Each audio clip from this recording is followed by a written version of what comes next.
next speaker is Alex Ashman. He's a junior doctor, he trained at UCL, he's now working in Bristol, and he's training to be a surgeon. So please welcome Alex Ashman.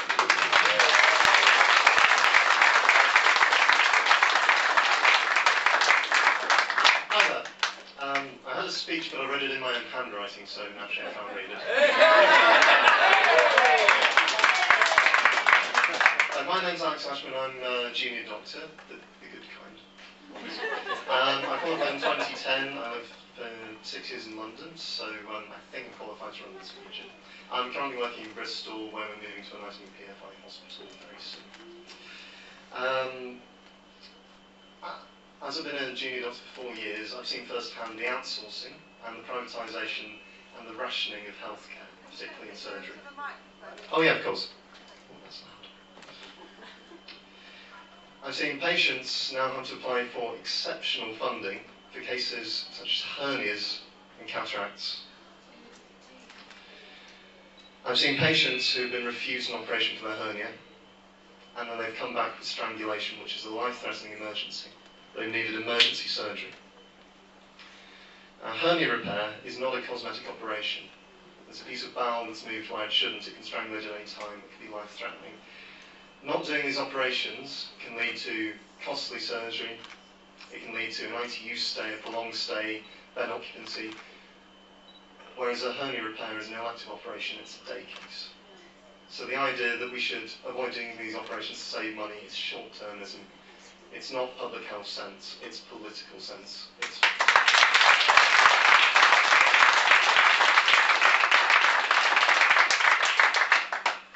Now those hernias that do get done, quite often don't get done in a district general hospital like the one where I work. It's a bit bigger than that, honestly.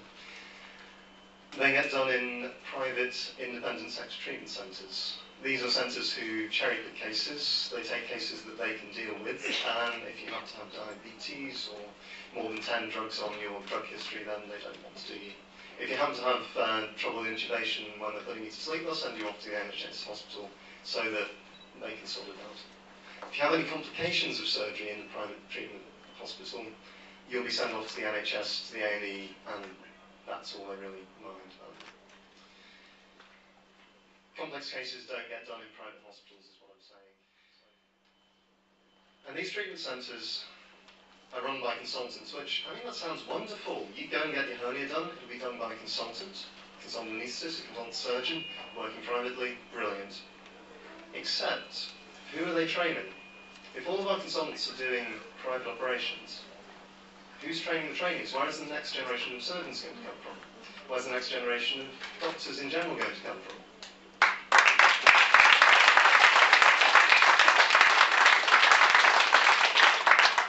If we don't train another generation of doctors, there will be no surgeons to work in private health centres, there will be no medics to work in private clinics, there will be nothing.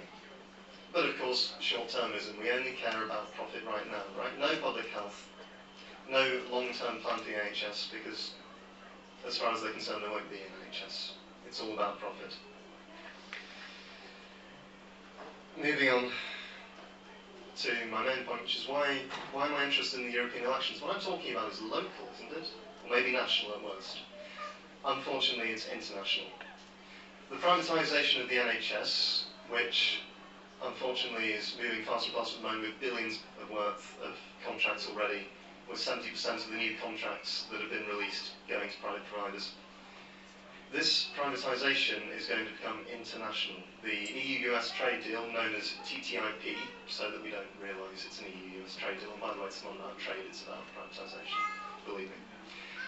This trade deal, which is being pushed through hush-hush, will allow US healthcare firms, in fact, more or less any healthcare firm in the EU or the US, free access to NHS contracts on a level footing with the NHS. Naturally, the contracts will go to the lowest bidder.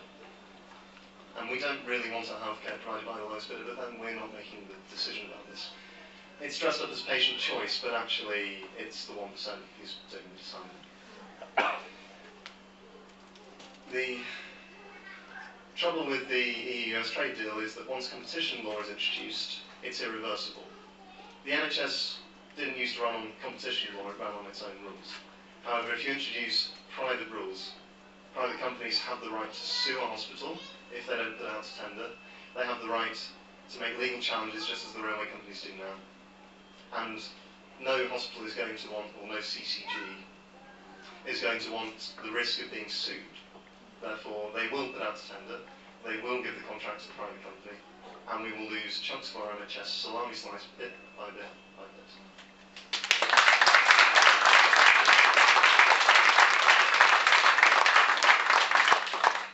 So if we take the US trade deal, the privatisation becomes locked in. We end up with US healthcare companies doing what they do best, which is running a US-style healthcare system, paying for surgery if it's not rationed already. And American healthcare companies and private companies will run what is left of our NHS. And it must be stopped. Thank you.